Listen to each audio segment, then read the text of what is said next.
მოგესალმებით ძვირფასო ტელემაყურებლებო. ეთერშია ჩემი საავტორო გადაცემა აწყვოშობილი წარსულისაგან მე ვარ მისი წამყვანი ედიშერ განედაცი. მოგესალმებით ჩემო ძვირფასო ტელემაყურებლებო, რომ ყოველდღიურად და ყოველწამიერად შეიძლება ითქვას იცვლება მსოფლიოში სიტუაცია. შეიძლება გადაუჭარბებლად ითქვას, რომ მე-20 საუკუნის 40-იანი წლების შემდეგ ასეთი დაძაბული სიტუაცია მსოფლიოს არ უნახავს. შეიძლება ისიც ითქვას, რომ იალტა პოცდამის სისტემა უკვე სულ ზღაფავს და მოსალოდნელია ახალი მსოფლიო წესრიგი მთელი მსოფლიოს მასშტაბით. ბუნებრივია, ასე იქნება თუ ისე იქნება, მსოფლიო თავის გზას ნახავს.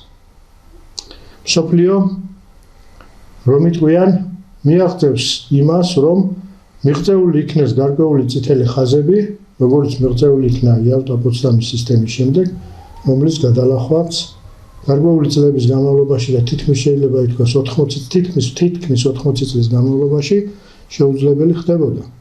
მაგრამ დღეს უკვე ეს იალტა პოცდამის სისტემა, რომელიც მწვერვალი გახდათ გაერო, მოიშალა.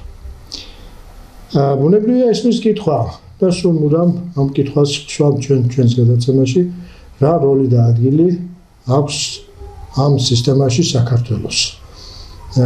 რა შეიძლება მოხდეს მომავალში და რომ იტყვიან, როგორ უნდა გადავიჩინოთ ძვირფასო ტელემაყურებლებო თავი ამ უმძიმესი სიტუაციისაგან, რომელიც უმძიმეს სიტუაციაში სამწუხაროდ მოხვედრილია მსოფლიო და მათ შორის საქართველოს. სწორედ ამ საკითხებთან და სასაუბროდ მოვიწვიეთ ცნობილი ანალიტიკოსი, ახალგაზრდა ნიჭიერი კაცი, ბატონი ნიკოლოზ მეტრეველი.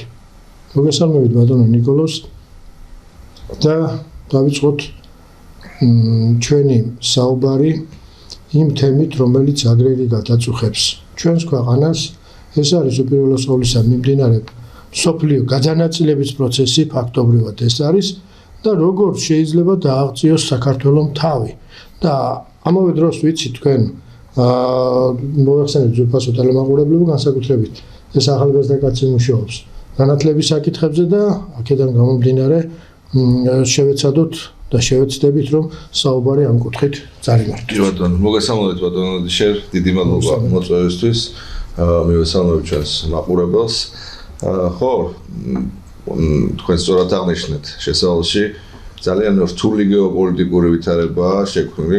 პირდაპირ ვთქვათ, ხო, დავიწყოთ, რომ ისეთი სისხლისღვრელი ომი, რომელიც ახლა მიმდინარეობს უკრაინის ტერიტორიაზე, მეორე მსოფლიო ომის შემდეგ არ ყოფილა და საერთოდ ხანგრძლივობით ეს ომი უკვე გაცდა მეორე მსოფლიო ომს, ხო, 4 წელზე მეტია ეს ომი, გამანადგურებელი ომი გრძელდება. ეს ერთი მიმართულება თეატრის მსოფლიოში მიმდინარე მეორეა, თუნდაც ის პროცესები, რთული პროცესები, რაც მიდის ამერიკას და ჩინეთს შორის, ცალკე ახლა საკმაოდ მოულოდნელად გამწვავდა ურთიერთობა ამერიკას და ევროპას შორის, გრენლანდიის საკითხი. ნახოთ დღეს სმერემაიცის დაოსში კი ბატონო ძალიან საინტერესო საუბრები იქნება, ალბათ დებატებიც იქნება სხვადასხვა მიმართულებით. ჩვენ ამას რა თქმა უნდა დავაკვირდეთ, რადგან ყველა ეს მოვლენა გარკვეული სახით, ზოგი ბევრად მეტად, ზოგი ბევრად ნაკლებად აისახება. ახლა ვენესუელაში რა მოხდება, პირდაპირ ვთქვათ, ხო, ეს საქართველოს ასე ვთქვათ, არ ვიცი მე ხა იმ ხალხს რა დავარქვა, რომელიც როგორ უწოდო იმას ექსპერტი ანალიტიკოსი, ვინც თვლის, რომ რაღაცა თუ ვენესუელაში მოხდება, ეს საერთოდ საქართველოზე რაიმე სახით მოახდენს. ნუ ეს აბსოლუტურად კომიკურია. ხო, ნუ ვთქვათ, რომ რთულ რეალობაში ვართ, ძალიან ტურბულენტურ რეალობაში ვართ და ძალიან დიდი სიფრთხილე გვართებს. ბატონო ნიკოლოზ, საქმე რაში მდგომარეობს, იცით, ახლა თქვენ ძალიან კარგი აქცენტი გააკეთეთ ახლა ვენესუელაზე და ვენესუელაში მიმდინარე პროცესებმა რა გავლენა უნდა მოახდინოს საქართველოზე, აბსოლუტურად ყოველ სიტყვაზე გეთანხმებით. მაგრამ წარმოვიდგინეთ, ჩვენთან არის გარკვეული რაოდენობა ხალხისა, რომელიც სხვაგვარად კი არ ფიქრობს, მე ვიტყოდი დაპროგრამებული არის ეს ხალხი, რასაც ჩასძახებენ, იმას ამოსძახებენ. რა თქმა უნდა, თქვენ ეს არ შეგეშლებათ და იცით მშვენივრად, რომ ეს პროცესები ერთი ხელიდან იმართება, სადღაც კონძული იქნება თუ ქვეყანა იქნება თუ ქუჩა იქნება, იმ ადგილას ზიან ჩემო ბატონო და იქიდან აყვირებენ ამ ხალხს. მაგრამ სამწუხაროა ჩემო ძვირფასო ნიკოლოზ, რომ ამაში ჩართული არის ახალგაზრდობის გარკვეული ნაწილი. რა არის ამის მიზეზი? აი ჩვენი განათლების სისტემის ამ არის თუ რა არის ამის მიზეზი და როგორ შეიძლება მას შეიძლება ვთქვათ უმკურნალოთ ამ პროცესს? კი ბატონო, ძალიან მნიშვნელოვანი საკითხია.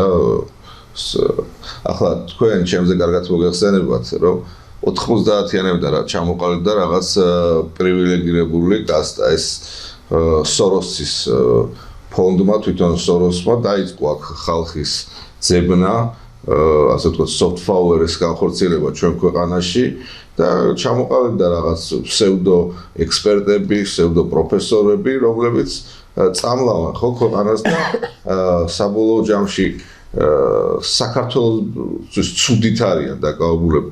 ჯერ მე მინდა ცოტა ვთქვა, რომ ჩვენი, ასე ვთქვათ, აი რაღაცა არის წარმოჩინება, რომ თითქოს სხვადასხვა გარე ქვეყნებს ჩვენ ქვეყანაზე უფრო მეტად შეტკივათ გული, ვიდრე ჩვენ მოსახლეობას და ჩვენ შეგვტკივა. აბსოლუტურად სწორი მიგება. თქვენ იმას მართლა ჯერა ახლა რომ მაკრონს ახლა გამეარძინავს საქართველოზე დარდით და იმას მერც კიდე ან კაია კალას, ხო? ისინი ატარებენ თავიანთ ინტერესებს. ჩვენ უნდა გავატაროთ ჩვენი ინტერესები და ჩვენი ქვეყნისთვის სასიკეთო, ხო? და აი ამ ხალხმა საქართველოში ჩამოაყალიბა დასავლეთმა პირდაპირ ვთქვათ, ჩამოაყალიბა გავლენის აგენტები, რომლებიც ასრულებენ დავალებებს და შესაბამისად ცდილობენ რაც შეიძლება მეტი ადამიანი ჩაითრიონ, ზოგი ფინანსური დაინტერესებით, ზოგს იდეოლოგიურად ხდება ადამიანების, ასე ვთქვათ, პირდაპირ ვთქვათ, დავერბოვკება და ჩართვა. ხო, ეს ქსელი ცდილობს, რომ რაც შეიძლება გაფართოვდეს. ახლა ამის ნათელი მაგალითია, მაგალითად ნინო ლონჯარი, აი როგორი პირდაპირ თქვა, ახლა ქალია, მაგრამ უნდა ითქვას, აი როგორი უსინდისო შეიძლება იყო, რომ აი ესეთი რაღაცა თქვა, რომ აი მე იმდენად რომ ცხენიაო საქართველოს მდგომარეობისო, რომ აი ნეტა ბომბები მირჩევნია, რომ ცვიოდეს. ახლა როგორ უნდა უნატრო, აი მე ახლა როგორ ვიკადრო ეს და თქვა, რომ მივძანდით თქვენი ოჯახიანა ქალბატონო ნინო და ნახეთ კიევში რა ხდება. ხო, გუშინ წავიკითხეთ, ახლა თქვენც დახავდით, ყველამ ნახა კლიჩკოს განცხადება. კატასტროფის ჰუმანიტარული კაცი გავიდა 2 დღეშია. საშინელება ხდება, ხო, ხალხი იყინება, ხალხი იღუპება, იქ უამრავი უბედური შემთხვევაა, სხვადასხვა მიზეზით გამოწვეული და აი ესეთი აი როგორი აი წარმოიდგინეთ რადონის აგენტი და რადონის ქვეყნის გამყიდველი უნდა იყო, რომ ასე დროს აი ესეთი განცხადებები აკეთო, აი ფულის გამო რა უნდა აი მეტი რა უნდა იკადრო, ხო, არაფერი აღარ არის ამის იქით, რასაც ვერ იკადრებ რა. ამის თქვა მინდა და ამას რა თქმა უნდა ჩვენ აი ხა არის მომენტი, როდესაც უნდა დაუპირისპირდეთ, ხო? ხა ბევრი საუბრობს ტრამპი რამდენად ჩვენ მიმართ კარგად არის განწყობილი. ფაქტი ის არის, რომ ის დღეს სიტუაციური მოკავშირეა, თუნდაც USAID-ის დახურვა ეს ჩვენთვის არის ძალიან კარგი, იმიტომ რომ ეს ფული მოედინებოდა ზუსტად ამ აგენტების ჯიბეში და ის კანონი, რომელიც იქნა მიღებული გამჭვირვალობის შესახებ და ამას ზუსტად იმიტომ უპირისპირდებოდნენ, რომ ძალიან კარგად იცოდნენ, რომ მათი მხილება მოხდებოდა, მათი აგენტების მხილება მოხდებოდა, ეს ერთი ნაწილია და ძალიან სწორად გაკეთდა ამათი მხილება, ეხლა მეორეა ეს განათლების სისტემა და განათლების რეფორმა, სადაც ასევე არიან ჩაბუდებულები ძალიან საერთო ხალხი, თუნდაც გიული ალასანია მიიტაცა ჩვენი ძვირფასი, თქვენი ძვირფასი საქართველოს ტექნიკური უნივერსიტეტის შენობების ნაწილი. კი ბატონო, და იქაც არის ჩამოყალიბებული ეგრეთ წოდებული ფრანკლინის კლუბი, ილია-უნია ერთ-ერთ პლაცდარმად სახელმწიფო უნივერსიტეტი, სადაც ლევან რამიშვილი და სხვები წლები არიან. თავისუფალი უნივერსიტეტი. კი ბატონო, ეს არის ის ასე ვთქვათ, კერები, მე ამას ბოროტების სავანე დავარქვი, ასე ვთქვათ რა, ბოროტების სავანე არის ეს განათლების სისტემაში. ეს ერთი საკითხია და მეორე საკითხია თავისთავად, რომ ჩვენი განათლების სისტემა საჭიროებს მოდერნიზაციას. ახლა აქ არის ძალიან სწორად გამოყო საქართველოს პრემიერ-მინისტრმა ირაკლი კობახიძემ 7 სვეტი, ასე ვთქვათ, 7 მიმართულება, რომელთაც არის აუცილებლად მუშაობა, რა საჭირო. პირველი ვთქვათ, რომ გარდა იმის, რომ ორ უნივერსიტეტზე მოდის ფაქტიურად მთელი სტუდენტების ნახევარი, ეს არის TSU და ტექნიკური უნივერსიტეტი, ამის გარდა მთლიანად თბილისზე მოდის უდიდესი დაწოლა, რაც უამრავ სხვა პრობლემას, სუბპრობლემას ქმნის, ასე ვთქვათ რა, რომ წავიდეთ ქვემოთ, იცლება სოფლები, იცლება რეგიონები და თბილისზე გადმოდის უდიდესი დატვირთვა. ამ ხრივაც დღესთან ტექნოლოგიური განვითარების ეპოქაში, ამავე დროს როდესაც რიკოთის მაგისტრალი დასრულდა უნიკალური პროექტი, დღეს ფაქტიურად საქართველოს ერთი ბოლოდან მეორე ბოლოში უპრობლემოდ გადაადგილდები. გარდა ამისა, დისტანციური სწავლება, ტექნოლოგიები ვითარდება. ამიტომ აი ეს ბევრი ამ განვითარებას ჩვენც უნდა აუღოთ მხარი. დასავლეთ საქართველოს უნდა ჩაერთოს, შემონიკოლოს აუცილებლად იმ პროცესში, რომელიც თუნდაც თბილისში მიმდინარეობს, არა? კი ბატონო, აქ არის საუბარი რუსთავზე, ქუთაისზე, ჩვენ ვიცით ბიძინა ივანიშვილმა უდიდესი უნიკალური პროექტი განახორციელა ქუთაისის უნივერსიტეტი და მთლიანად აი სტუდენტური ცხოვრების რაღაც ახალი მუხტია საჭირო, საერთო საცხოვრებლები, რაც თავისთავად ძალიან კარგი ეფექტიანი მოდელის გუნდურობის შექმნის შესაძლებლობას იძლევა. ხო, ჩვენ ახლა ვიცით თუნდაც ყველა დასავლურ უნივერსიტეტში სხვადასხვა სპორტის სახეობებით არიან განთქმულები, მაგალითად, ზოგი კალათბურთს თამაშობს, ზოგი ფეხბურთს თამაშობს, ზოგი ჩოგბურთს თამაშობს. კი ბატონო, ზოგი ჩოგბურთს თამაშობს, ზოგი საერთოდ რაღაც არა უცნობ სპორტის სახეობით არის დაკავებული, მაგრამ დაკავებულები არიან და რაღაცა კაი team building-ი იქნება, მეგობრული ურთიერთობა, საქმიანი ურთიერთობა ყალიბდება. ეს ანაბანაა და როცა ამის შესაძლებლობა გვაქვს, რატო არ უნდა გავაკეთოთ? ხო, თავისთავად როგორც დემოკრატია, განსხვავებული პროცესი, ისე პირველ რიგში განათლების სისტემა და ამავე დროს კიდევ ის ჩადებული ნაღმები, რომლებიც წლების განმავლობაში ჩადეს აი ამ ადამიანებმა, აი ამ კასტებმა, პრივილეგირებულ კასტებმა, ეს ნაღმები უნდა გავანეიტრალოთ რა. აბსოლუტურად გეთანხმები ყოველ სიტყვაზე და შემდეგ კიდევ ერთი უმნიშვნელოვანესი პრობლემა თქვენ, რომელიც ახლა წამოწიეთ წინა და ისაუბრეთ ამის შესახებ, რომ ადამიანების კასტა შეიქმნა განსაკუთრებით და რომელიც გადავიდა ახალგაზრდების გარკვეულ ნაწილზე, რომლებიც ნატრობენ იმას, რაც ხდება, აი პირველად ნატრობდნენ მაიდენიზაციას, ხო ესე იყო. მერე მოვიდნენ ჩემო ბატონო და ფიქრობდნენ იმას, რომ როგორი პროცესებია სირიაში.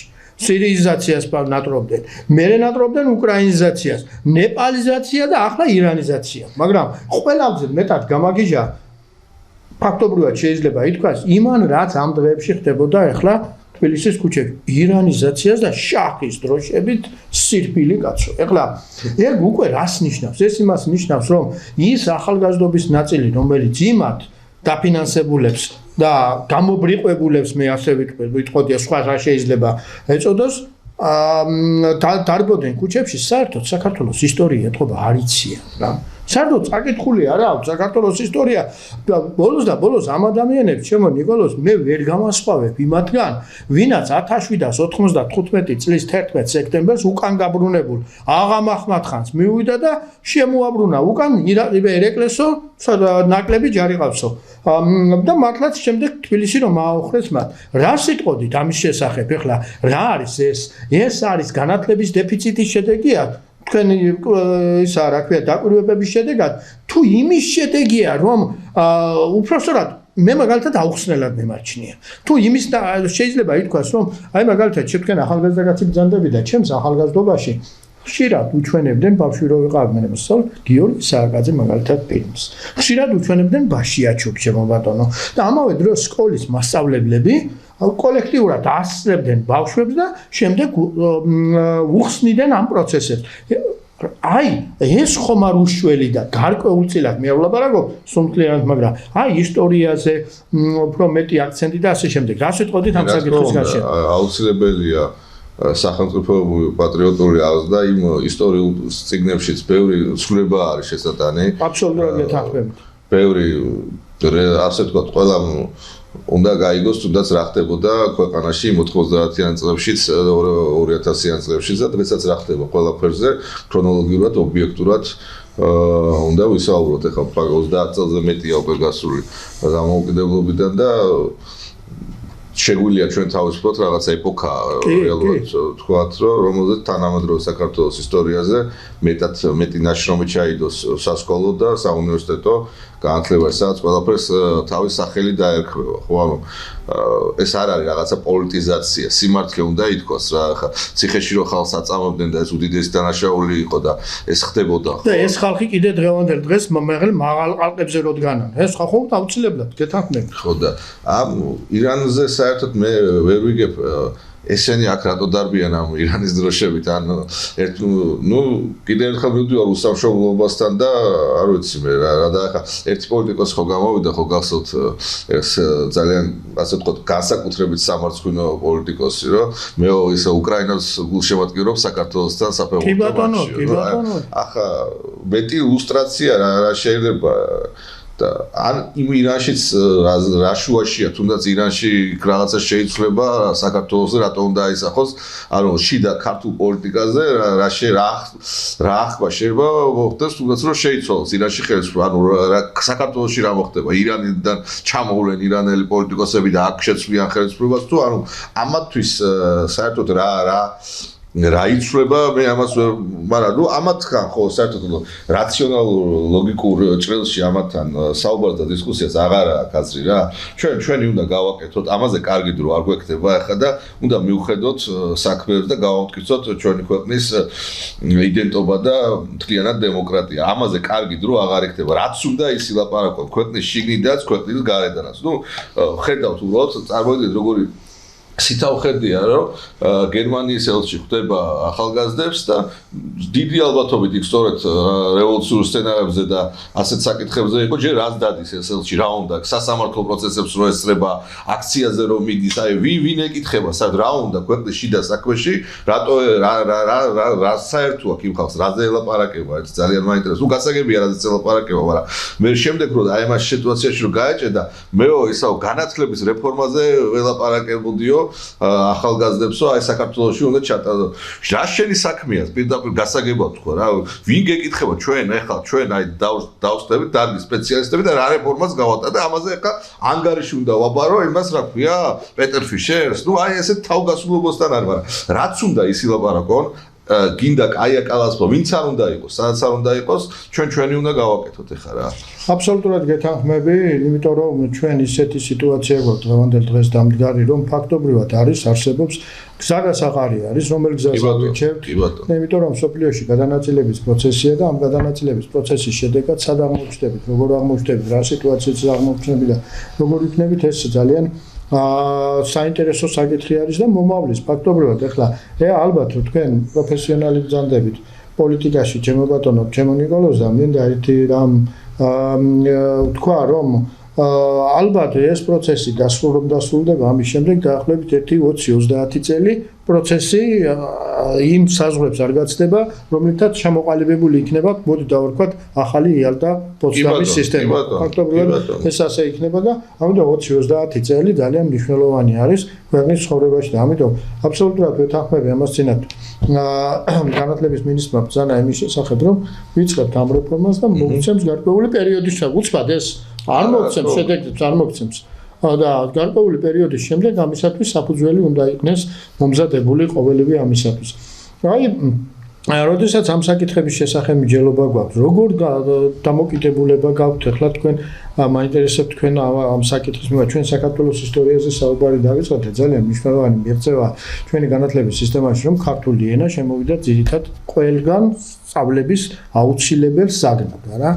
როგორ გიფიქრობთ ბატონო ნიკოლოზ, ხომ არ შესაძლებელი ხომ არ იქნებოდა რომ აი ერთი სემესტრი ჯერ მაინც გაგვეკეთებინა საქართველოს ისტორია, იმიტომ რომ კაცო ჩვენ კარგი ვინც ამას ვლაპარაკობთ, მაგრამ ჩვენზე ადრე ლაპარაკობდა საქართველოს უგვირგვინო მეფე, რომელიც იყო ილია ჭავჭავაძე, რომელსაც აქვს ნათქვამი ერის გათახსირება მაშინ იწყება, როდესაც ის იწყებს საკუთარ ისტორიასო და ისტორია დავიწყებული არის, ახლა ისინი მწევან მე შემთხვევით არ მისაუბრია იმის შესახებ, რომლებიც დარბიან და რაღაც სისულელეებს სხვას ვერ დაარქმევ, რომ სისულელეებს იძახიან. ზოგი მართალია შეგნებულად, მაგრამ აი შეუგნებლად რომ აი ამ ხრივ რას ვეტყოდით ამ კი ბატონო, რა თქმა უნდა, პირველი რაც ყველაზე მთავარი მერითიც ვარ ბედნიერი რომ ბაკალავრიატის და მაგისტრატებიც უფასოდ ისწავლიან სახელმწიფო უნივერსიტეტებში. ეს ძალიან მნიშვნელოვანია. უდიდეს და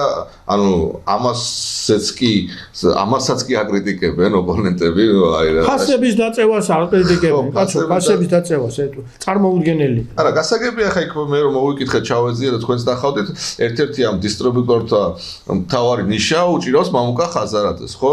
ნუ ეს ყველაფერში ეს კაცია და მსგავსი ხალხია, იქ ჭყონია და ესენი, ხო? ველური კაპიტალისტების რაღაცა დაჯგუფებაა, რომელიც ყველგან არის გამჟდარი და აბსოლუტურად სპობს კონკურენციას. ეს ხალხია ველური თავიანთი საქმიანობით. აქაც განათლების სისტემაშიც ჩვენ რა თქმა უნდა საქართველოს ისტორია ერთ-ერთი მნიშვნელოვანია, როგორც ჩვენ დასაწყისშიც ვისაუბრეთ, სწორი მიწოდება, ამავე დროს არის აუცილებელი დარგების სწორად შერჩევა და პრიორიტეტების დაყოფა. ახლა საქართველოში დღეს არის 60-ზე მეტი უნივერსიტეტი, რაც თავის არსით არის ნონსენსი. ამავე დროს გატენილი ახლა თქვენ კარგად გემახსოვრებათ, განსაკუთრებით 90-იანებში იყო ეს ტრენდი, როდესაც ყველა აბარებდა თბილისის სახელმწიფო უნივერსიტეტში და ცდილობდა თუ ელიტარული ოჯახის შვილი იყო, ჩაებარებინა აუცილებლად იურიდიულზე ან საერთაშორისო ურთიერთობებზე ან საერთაშორისო სამართალზე. ხო, ახლა ლოგიკურად ახლა ჩვენ არა ვართ, ხო? არც ამერიკა, არც საბჭოთა კავშირი რაღაც დიდი დიპლომატიური რეზერვი გვჭირდებოდეს ან და რაც სპეციალისტები გამო მთელს ევროპას ყოფოდა. ხო, არა, მაგას ვამბობ, არა. ხო, რაღაცა აბსოლუტურად ეს ხალხი რო იღებდა ამ დიპლომს რეალიზება ხო, ამის ან რავი, რამდენი იურისტი შეიძლებოდა, ხო, გამოყვა 1000-ობით იურისტი გამოდიოდა და არა, ნუ იურისტზე კიდე შეიძლება თქვა რომ რაღაც მეტი მოთხოვნა იყო, ხო, იქ ადამიანი თვითონ წავა და თვითონ კერძო პრაქტიკას ჩაატარებს, მაგრამ ახლა საერთაშორისო სამართალი? საერთაშორისო ურთიერთობები? ხო, მაგას ვამბობ, აი ეს არის რა, რაღაც ნონსენსი იყო და ახლაც ეს მშობლის ვალიცაა, თვითონ ახალგაზრდის ვალიცაა, რომ რაღაც ჩამოყალიბებულად მივიდეს, მაგრამ ამავე დროს სახელმწიფო უნდა დაეხმაროს ამაში, რომ რაღაც პრიორიტეტები სწორად მოიხადოს რა. თან დაუშვა ტექნიკურ უნივერსიტეტს თავისი დარგის მიმართულებით საუკუნოვანი ისტორია, ხო? არაჩვეულებრივი. ეს სწორად უნდა წავიდეს.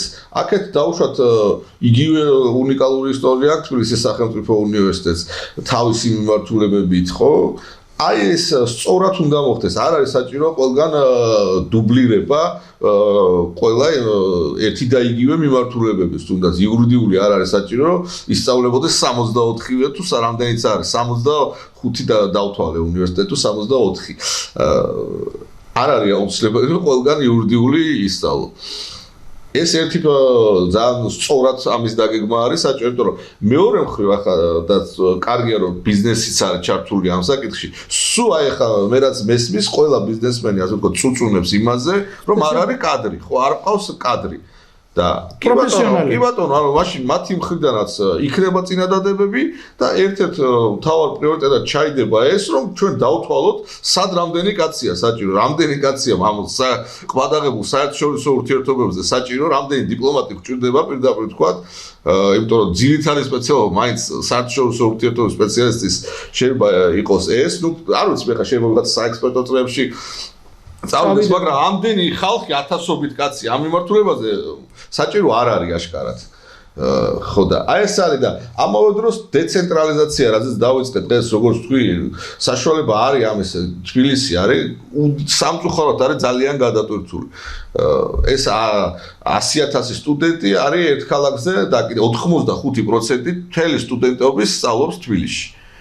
და როდესაც გვაძლევს ეს ამავე დროს თუნდაც ქუთაისის განვითარების საშუალებას, რუსთავის განვითარების საშუალებას, ქალაქის თბილისის ცენტრალური უბნების ასე ვთქვათ გაწმენდის და გატანის შესაძლებლობას და აქედან შესაძლებლობა კიდე დაუშვათ სასტუმროების სხვადასხვა ეფექტიანი ინვესტიციების მიღების, ხო, აი ეს ამ კუთხებით აუცილებლად საჭიროა მუშაობა. ახლა იქ მე პრობლემა არ მაქვს, ოპონენტებიც იყვნენ, ისაუბრონ, მაგრამ ახლა მავნებლებს და ინტრიგანებს და იმ აგენტებს მათი საუბრის მოსმენის დრო ახლა არ არის რა. ისინი არიან დაკავებული იმით, რომ ეს რეფორმა ჩააგდონ. ახლა ადამიანი რო ამბობს, რომ უფასო განათლება არის ცუდიო, იმასთან ლაპარაკს აზრი აღარ აქვს არაფერზე რა. მეტია ლაპარაკი. აბსოლუტურად გეთანხმებით ბატონო ნიკოლოზ, აბსოლუტურად გეთანხმებით და ერთი მეტად მნიშვნელოვანი საკითხი. აი პროფესიულ სწავლებაზე რა სიტყვით ახლა თქვენ პროფესიული სწავლება ეს არის ერთ-ერთი უმნიშვნელოვანესი რგოლი ქვეყნის ცხოვრებაში, იმიტომ რომ ჩვენ ვართ, მოდი ვთქვათ, ასე თუ ისე აგრარული ქვეყანა ვართ, ხო, აგრარული საქართველოს გეორგიათი გვიცნობენ მთელ მსოფლიოს მიწის ქვეყანა, მიწის მუშა ქვეყანა და აი პროფესიული სასწავლებლებზე არის, რა თქმა უნდა, პროფესიული სასწავლებლები, მაგრამ ჩემი აზრით უკვე მეტი საჭირო არის მისი პოპულარიზაცია. კი ბატონო. მისი უფრო მეტად ტექნიკით აღჭურვა.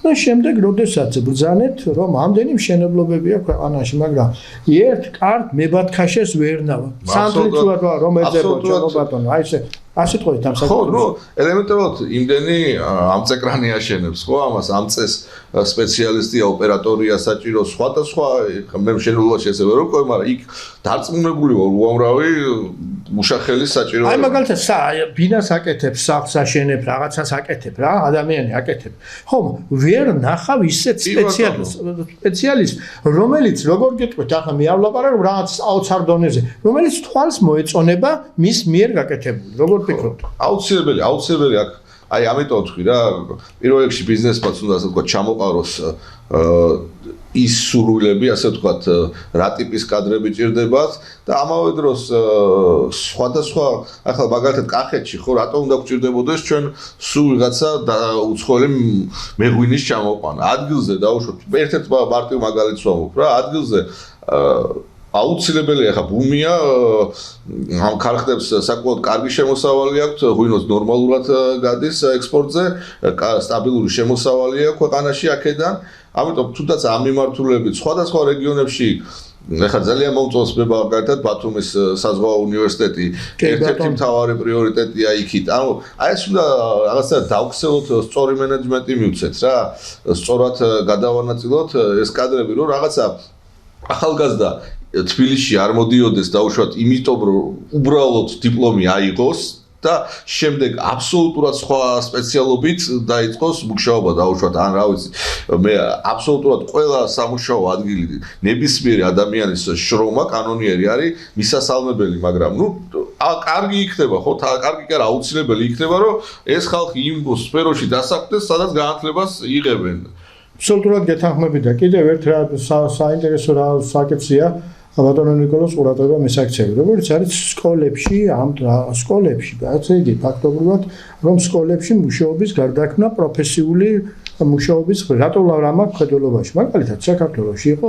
ქართული ფუტკარი მთელ მსოფლიოშია ცნობილი ხო რა დაშავდება იმისა რომ განსაკუთრებით დასავლეთ საქართველოს ხელს უწყობს ამ ბუნებრივი პირობები რომ სკოლაში ისწავლებოდეს მეფუტკრეობა ვთქვათ აი ესეთი დარგი რომლის მეშვეობით მოიხსენებათ თაფლი და ფუტკარი და თაფლი მთელ მსოფლიოში მუდმივად იყო და მუდმივად იქნება როგორც ერთ-ერთი უმნიშვნელოვანესი როგორ გითხრათ ეხლა ყველაფერს თავი დავვნებო ჯანმრთელობისათვის სასარგებლო რამ აი რა სიტყვით ამის შესახებ შეიძლება სხვა რაღაცეების კიდე სკოლაში აი მე მაგას ვფიქრობ რომ რაღაც აი როგორც ვთქვით აი რეგიონალურად შეიძლება ამის კონკრეტულად აქცენტირება დაუშვათ რომელიც კახეთის რეგიონში რაღაცა სასკოლო საგანი იყოს ისეთი რაც შეიძლება არ ისწავლებოდეს ბათუმში აი რაღაც ან დამატებით შეიძლება რაღაც წრეში ფაკულტატურ საათებს რო ეძახო ხო აი ამას ტექნიკურ ამის მოძებნა შეიძლება როგორ სწორად ასე ვთქვათ სტრუქტურიზებულად ჩავსვათ ეს რომ რაღაც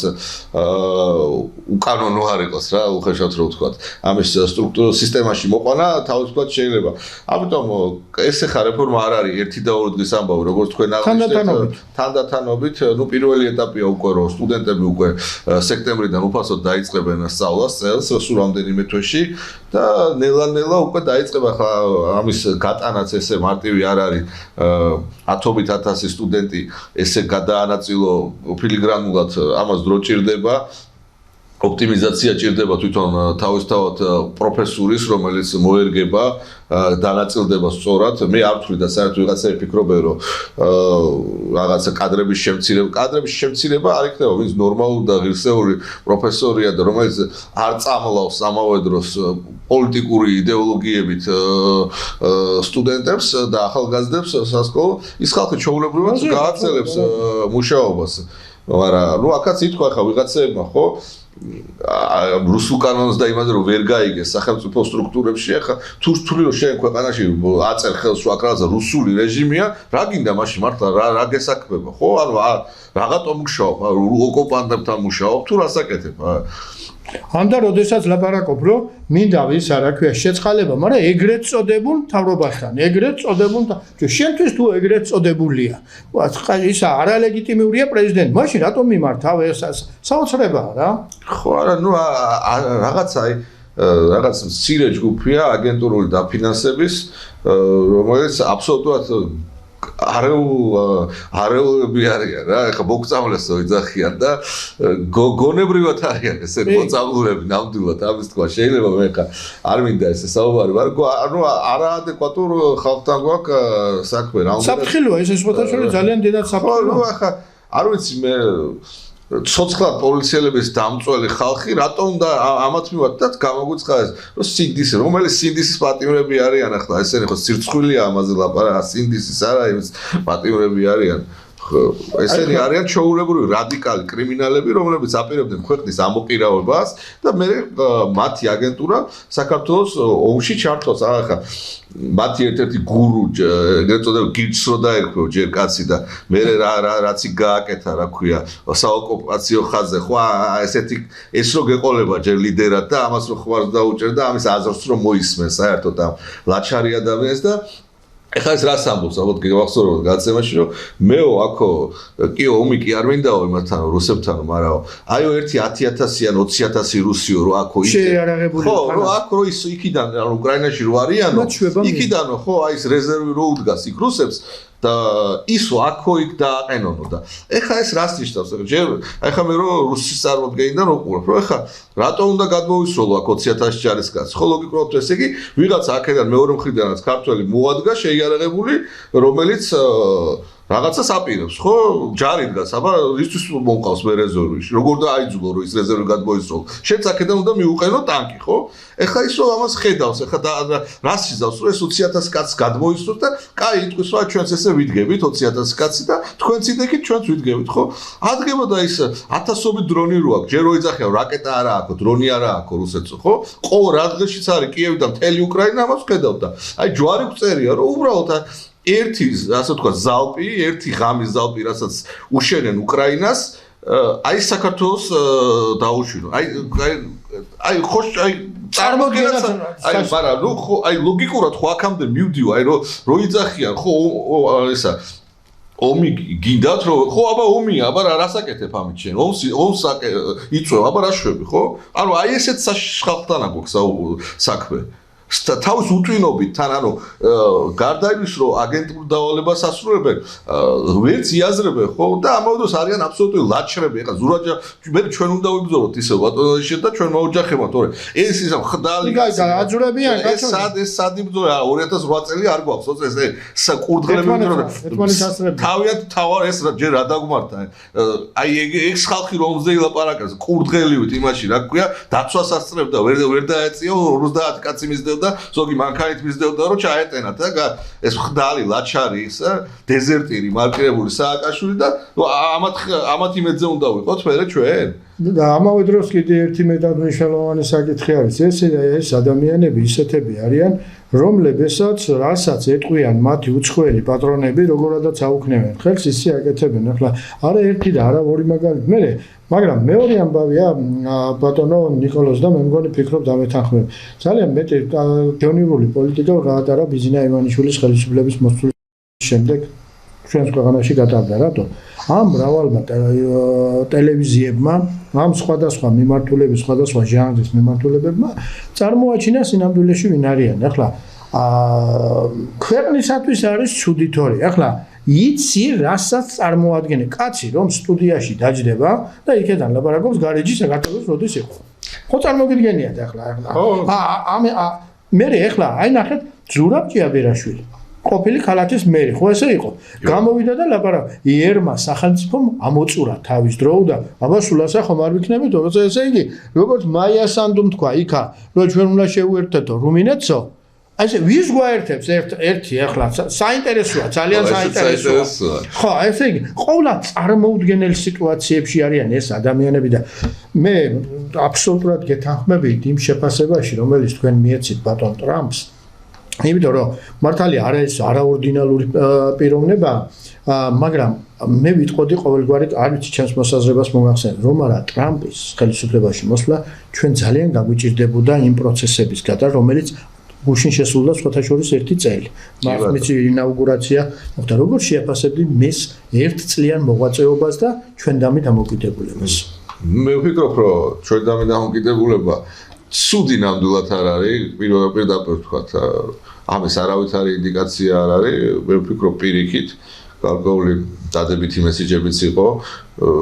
საქართველოს ძალიან პატრიოტად მოქმედებს სრული მზაობა გვაქვს ჩვენ ურთიერთობის გადატვირთვის რაც შეეხება უშუალოდ თვითონ მის საქმიანობას ხო აი ახლა იქნება ოქტომბრის შუალედური არჩევნები მალე ამერიკაში ფაქტობრივად არაფერი აღარ დარჩა იქამდე ამერიკული საზომით რომ ვთქვათ უკვე ფაქტობრივად საპრეზიდენტო არჩევნებისთვისაც კი ემზადებიან იქ ხო ერთი არჩევნები სრულდება იქ ახლა თქვენ კარგად იცნობთ ამერიკის შიდა სტრუქტურას ერთი არჩევნები როგორც კი მთავრდება მეორე დღესვე იწყება ფიქრი შემდეგი არჩევნებისა ჩვენსავით არ არის რომ რაღაცნაირად ოპოზიციას გონია რომ აი იმ დღეს წააგეს არჩევნები და დასრულდა ამით რაღაცა მორჩა ხო ეს ცხოვრება გრძელდება და ყველა ამას იაზრებს იმათაც წინ წაგება მაგრამ არ ფიქრობენ ქვეყნის უკრაინიზაციაზე არ ფიქრობენ უიარნიზაციაზე და ასე შემდეგ. ამათგან განსხვავებით იქ ხალხი წინ იყურება და ფიქრობს რომ ცხოვრება გრძელდება, რაღაცა შეცდომა დაუშვი, სერიოზულ ანალიზს აკეთებენ, ახლა მე ვნახე ძალიან დიდი მონოგრაფიები მზადდება, თუნდაც დემოკრატების შტაბში, ამის ანალიზი მიდის, გააზრება მიდის, სწორი მესიჯ ბოქსის შედგენას ცდილობენ, ეს პროცესი მიდის. ხო, ტრამპს დავუბრუნდეთ საინტერესო თავისთავად თუნდაც ახლა ვთქვათ რომ ეს მადუროს გატაცება თუ დაკავება როგორც გიდათ დავარქვათ უნიკალური სპეცოპერაცია ჩატარდა რომელიც მისი ხელმძღვანელობით იყო და მისი ინიციატივა იყო ეს ცალსახად ძალიან ძლიერი გუნდი ყავს წინა პრეზიდენტობისგან განსხვავებით ჩვენ განსაკუთრებით ხო ყველა პრინციპში იყო რუბიო ჰექსეტი ყველანი გენერალური პროკურორი ჩვენ თუ გახსოვს რომ წინა ადმინისტრაციის დროს ფაქტობრივად ყველა შემოეცალა ხო ახლა ჯონ ბოლტონი როგორ საუბრობს ტრამპზე თქვენ იცით და ნუ ის მაშინ იყო მისი უახლოესი თუნდაც ვიცე-პრეზიდენტი პენსი სხვები შემოეცალნენ და ამ შემთხვევაში მისი ადმინისტრაცია ახლა არის ბევრად ლოიალური ხალხით დაკომპლექტებული მისდამი ეს უკვე თავისთავად კარგია და ნახოთ ახლა ის კაცი თავის გადმოსახედიდან თავის ქვეყანაზე ზრუნავს. კიდევაც ლაპარაკობს ამას. კიდევაც ლაპარაკობს, იმიტომ რომ სამწუხარო ხარ განსაკუთრებით მცირე ზომის ქვეყნების და ჩვენთვის ეს კარგი არ არის რაც ხდება სოფლიოში პირდაპირ ვთქვათ ეს გვაშფოთებს და გვაშინებს გასაგებია და მაკრონას გუში ფაქტიურად რომ და მეც და უამრავი ადამიანი მკვლევარი ამბობს დღეს რომ ასე ჯუნგლების კანონია რა ჩამოყალიბებული ეს რეალობა ძალის პოზიციიდან წყდება ყველაფერი ძალის პოზიციიდან აი ეს ასე წყდებოდა მაგრამ ნუ რაღაცა შეფარული იყო შედარებით შეფარული იყო და ნუ არავის საერთოდ სანამ რუსეთ-უკრაინას ომი დაიწყებოდა აი რამდენიმე დღით ადრეც კი ბოლომდე მაინც არავის არ წარმოედგინა რომ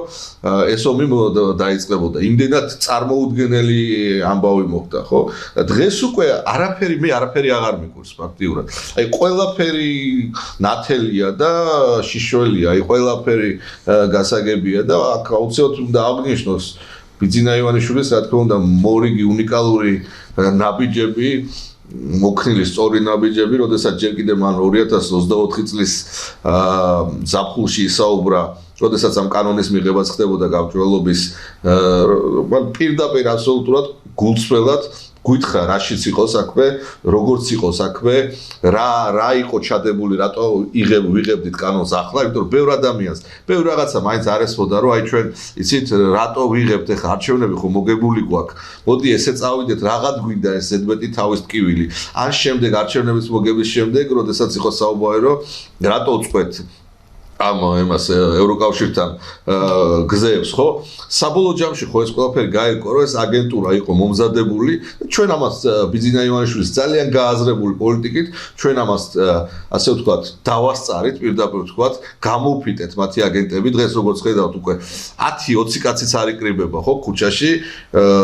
აი ეს მივიღეთ ძალიან სწორი ბიძინა ივანიშვილის გათვლებით და ამავე დროს რა თქმა უნდა ხა როგორ დანის პირზე და ამ დანის პირზე სიაულთან ერთად როგორი ეკონომიკური ზრდა გვაქვს ქვეყანაში რა საუკეთესო ერთ-ერთი მსოფლიოში გადახედეთ თუნდაც ევროკავშირის ქვეყნებს გარდა იმის რომ ევროკავშირის ეკონომიკა მთლიან ჯამში არის სტაგნაცია 3%-იანი ზრდა აქვს რამდენიმე ქვეყანას არც კი მე მგონი ესპანეთს აქვს ერთადერთი 3%-იანი ზრდა რა მდგომარეობაშია გერმანიის ეკონომიკა რა მდგომარეობაშია საფრანგეთის დიდ-ბრიტანეთზე საერთოდ ევროკავშირის წევრი არ არის, მაგრამ საერთოდ ლაპარაკი არ არის.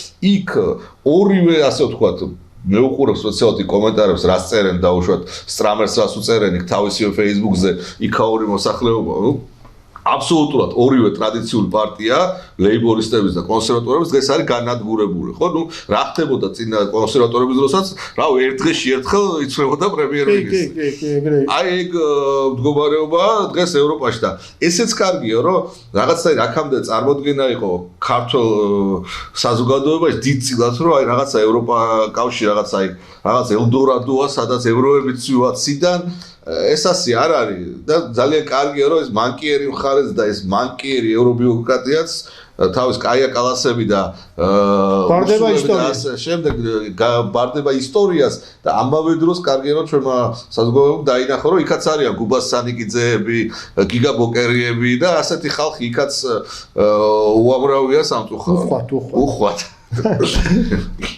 ძვირფასო ტელემაყურებლებო, ჩვენი საეთერო დრო იწურება იმ იმედით, რომ საქართველოს უკეთესი მოელის, მსოფლიოს უკეთესი მოელის, ჩვენს განათლების სისტემას უკეთესი მოელის და რაც მთავარია, ისეთი ახალგაზრდები და ანალიტიკოსები, როგორც ბატონი ნიკოლოზ მეტრეველია, მომავალშიც ძალიან უხვად ეყოლება საქართველოს. ძალიან დიდი მადლობა ბატონი ნიკოლოზ ჩვენთან მობრძანებისათვის, დაფასებისათვის და საინტერესო საუბრისათვის, რომელიც ჩვენს მაყურებელს შესთავაზეთ. მომავალშიც ჩვენი გადაცემის კარები სულ მუდამ ღიად იქნება.